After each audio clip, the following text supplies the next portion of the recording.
आज इस देश में जो अराजक तत्व हैं वो हावी हो रहे हैं, संविधान के बारे में नहीं सोचते हैं और ये तो यहाँ की प्रांतीय और केंद्रीय सरकार है, वो सरकारें ऐसा काम करा रही हैं। धम्म का प्रचार करने वाले, शांति का संदेश देने वाले लोग होते हैं बौद्ध भिक्षु। इन्हें किसी से मोह माया नहीं है।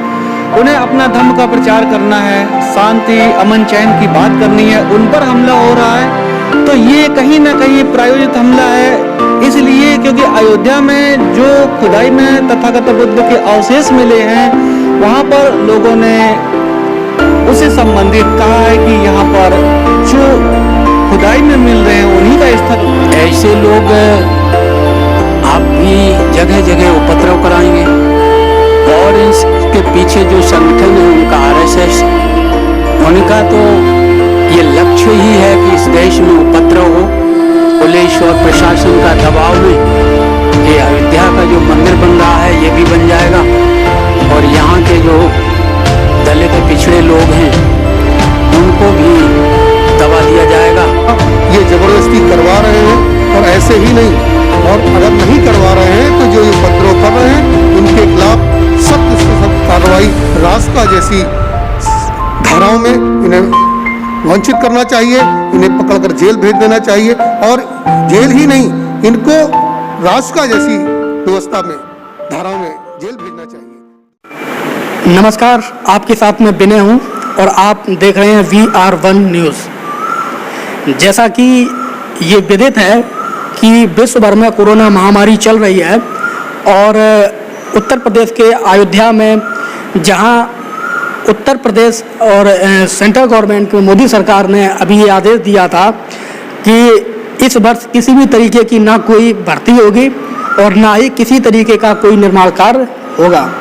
लेकिन वर्तमान में हालात ये हैं कि जो भर्ती है उस पर भी काम चल रहा है और जो निर्माण कार्य कोई भी नहीं चल रहा हो, लेकिन अयोध्या जो राम जन्मभूमि का कार्य है वो चल रहा है, जिसको लेके लगातार मीडिया में, सोशल मीडिया में आप ये सुनते रहते हैं कि समतलीकरण कार्य के दौरान लगातार वहाँ से बड़े पैमाने पे तथागत बुद्ध के अवशेष प्राप्त हो रहे हैं, जिसको लेके देश के बड़े संगठन, देश के बौद्ध भिक्षु जो संगठन है उनके भी लगातार राष्ट्रपति को ज्ञापन दे रहे हैं, राज्यपाल को ज्ञापन दे रहे हैं, मुख्यमंत्री को ज्ञापन, DM को ज्ञापन दे रहे हैं। इसी के चलते एक संकिता में भी घटना घटित हुई जिसमें बौद्ध भिक्षुओं के ऊपर कुछ आपराधिक या उपद्रवी किस्म के लोगों ने उन बौद्ध भिक्षुओं के ऊपर हमला किया, उन पर गोलियां चलाईं, जिस पर पुलिस प्रशासन के लोगों के द्वारा सामाजिक संगठनों के दबाव में उस पर FIR कराई गई, जिसमें 3 लोगों को हिरासत में लिया गया। इसके अलावा उस और जो लोग हैं कि उनके ऊपर अभी खोज, उनकी जांच चल रही है, उनको तलाशा जा रहा है। तो ऐसे तमाम विषयों पे आज हम बात करेंगे और हमारे साथ में आज जो मेहमान हैं, हमारे साथ में बौद्ध भिक्षु ज्ञानशील जी हैं, दलित पैंथर के प्रदेश महासचिव संतोष कुमार जी हैं, इसके अलावा हमारे साथ में प्रोफेसर योगेश कुमार जी हैं जिनको खासा अनुभव है और लंबे समय से काम कर रहे हैं। तो सर एक बात बताइएगा कि इस तरीके से जो बौद्ध भिक्षुओं के ऊपर जो हमले किए गए हैं, आखिर सरकार और ऐसे लोगों को कहाँ से बढ़ावा मिलता है कि इस तरीके के ये घटनाएं करते हैं?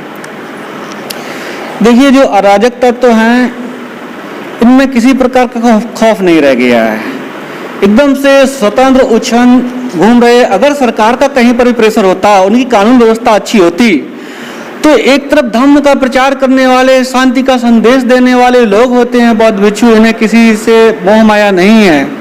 उन्हें अपना धम्म का प्रचार करना है, शांति अमन चैन की बात करनी है। उन पर हमला हो रहा है तो ये कहीं ना कहीं प्रायोजित हमला है, इसलिए क्योंकि अयोध्या में जो खुदाई में तथागत बुद्ध के अवशेष मिले हैं वहाँ पर लोगों ने उससे संबंधित कहा है कि यहाँ पर जो खुदाई में मिल रहे हैं उन्हीं का स्थल होना चाहिए। तो उससे उत्प्रेरित लोग षड्यंत्र के तहत संघ की शाह में ऐसा काम कर रहे हैं, जो कि निंदनीय है।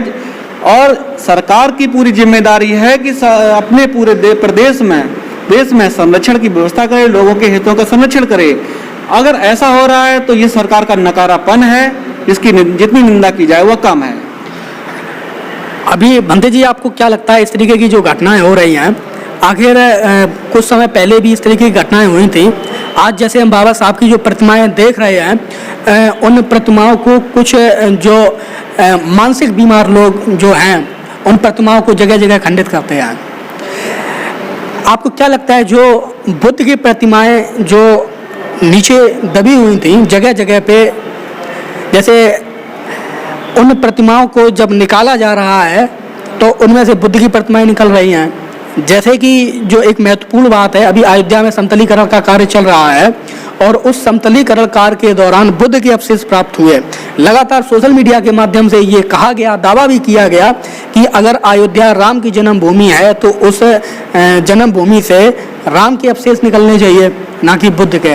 आपको क्या लगता है इसके पूरी घटना पे क्या कहेंगे?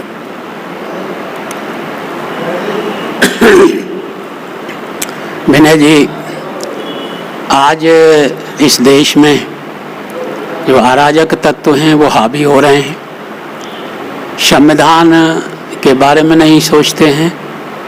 और ये तो यहाँ की प्रांतीय और केंद्रीय सरकार है, वो सरकारें ऐसा काम करा रही हैं, क्योंकि इस सरकार के कई सांसदों ने ये बात कही थी कि मैं तो जीत के आया हूँ इस संविधान को ख़त्म करने के लिए और देश में हिंदू राष्ट्र घोषित करने के लिए आया हूँ। ये खुलेआम कहा, सारे संसार ने सुना था।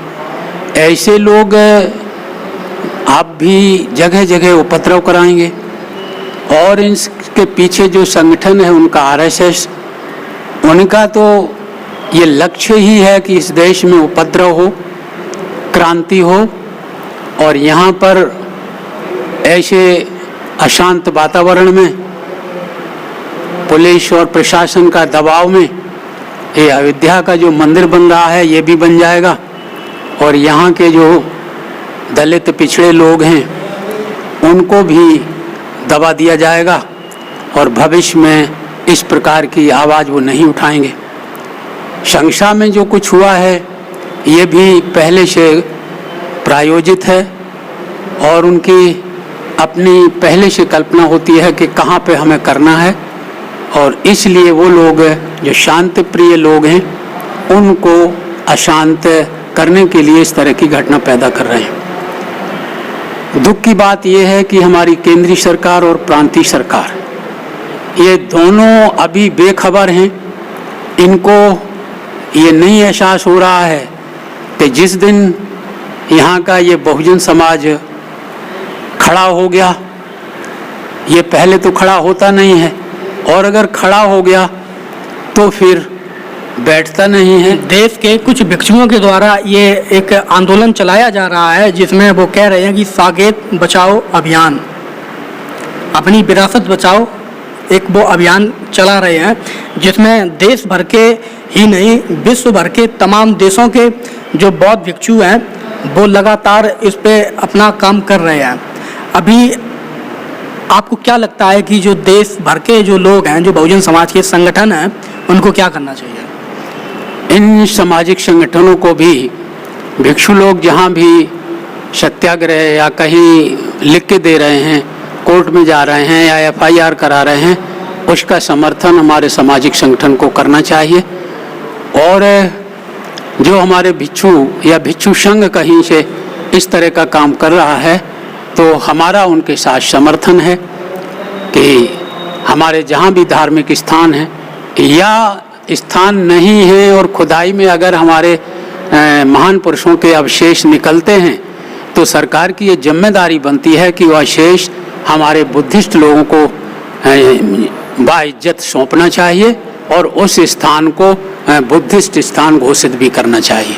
अभी देश के कुछ बड़े संगठन हैं जैसे भारत मुक्ति मोर्चा, वामसेप या भीम आर्मी या और भी दलित पैंथर हैं, तो लगातार ये सोशल मीडिया के माध्यम से ये भी एक मूवमेंट चला रहे हैं।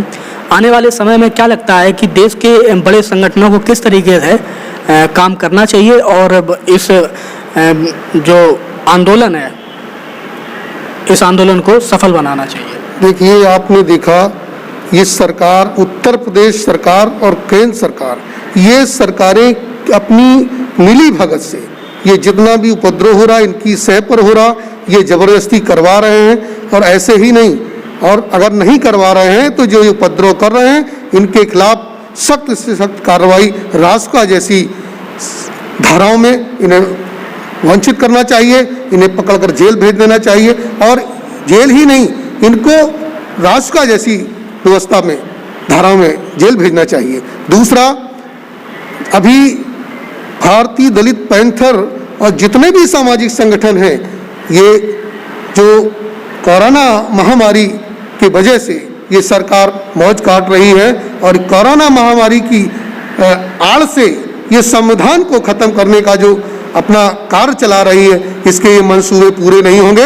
ये चैलेंज के साथ कहा जा रहा है कि अगर ये अपनी आदत से बाज नहीं आए तो एक दिन लोगों को सड़कों पर उतरना पड़ेगा, और लोग सड़कों पर उतर गए तो न तो ये सरकार रहेगी और न ये रहेंगे। साकेत मुक्ति आंदोलन को लेकर देश भर के जो बड़े संगठन हैं, जो राजनीतिक दल हैं, उन राजनीतिक दलों के जो प्रतिनिधि हैं, लगातार सावित्रीबाई फुले भी इस मूवमेंट को आगे बढ़ाने के लिए आगे आई हैं। इसके अलावा जो भीम आर्मी के चंद्रशेखर हैं, वो भी लगातार इस पर प्रतिक्रियाएं दे रहे हैं। जो बावन मेश्राम हैं, वो भी इस पर प्रतिक्रियाएं दे रहे हैं। जो देश के बड़े बहुजन पत्रकार हैं, दिलीप मंडल, लगातार सोशल मीडिया, ट्विटर के माध्यम पे लिखते रहते हैं। इसी तरीके से कहीं ना कहीं ये जो आंदोलन है, ये आंदोलन केवल आज को बचाने का नहीं है, आने वाले कल को बचाने का है, जिससे हम आने वाले भविष्य को बचा सकें। तो अंतिम जो शब्दों के रूप में आप देश भर के जो सामाजिक संगठन हैं, उनको क्या अपील करेंगे? हमारा सभी सामाजिक संगठनों से और उन सभी लोगों से जो इस देश के हित के बारे में सोचते हैं, जो ये चाहते हैं देश में अमन और चैन हो, उनसे ये संदेश है कि सब लोग वैज्ञानिक और वैधानिक आधार पर जो तथ्य निकल रहे हैं,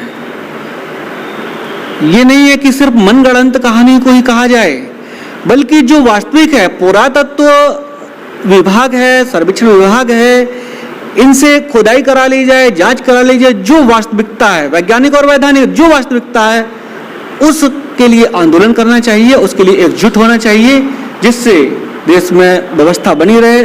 और जो लोगों को भ्रमित कर रहे हैं, पाखंड में लाने की कोशिश कर रहे हैं, उनका चेहरा एकदम से साफ हो सके, नेस्तनाबूद हो सके, जो उनकी व्यवस्था गलत है। देश में बड़े संगठन हैं जो लगातार काम कर रहे हैं, जो लंबे समय से लड़ाई लड़ रहे हैं। कहीं ना कहीं उनको ये चाहिए है कि अगर वो अलग अलग लड़ाई लड़ रहे हैं और काफ़ी लंबे समय से लड़ रहे हैं, उनको ये कहीं ना कहीं विश्लेषण करना चाहिए वो कितने सफल हुए हैं। और अब उनको देर नहीं करनी चाहिए, एक मंच पर आके वो सार्थक दिशा में होके इस लड़ाई को लड़ें, तो आने वाले समय में इस लड़ाई को सफल बनाया जा सकता है। हमसे जुड़ने के लिए और हमारी खबरों से जुड़ने के लिए VR1 न्यूज़ को विजिट करते रहें। अगर आप हमारी खबर को फेसबुक पे देख रहे हैं तो हमारे चैनल को आप लाइक करें, और यूट्यूब पे देख रहे हैं तो चैनल को सब्सक्राइब करें। धन्यवाद।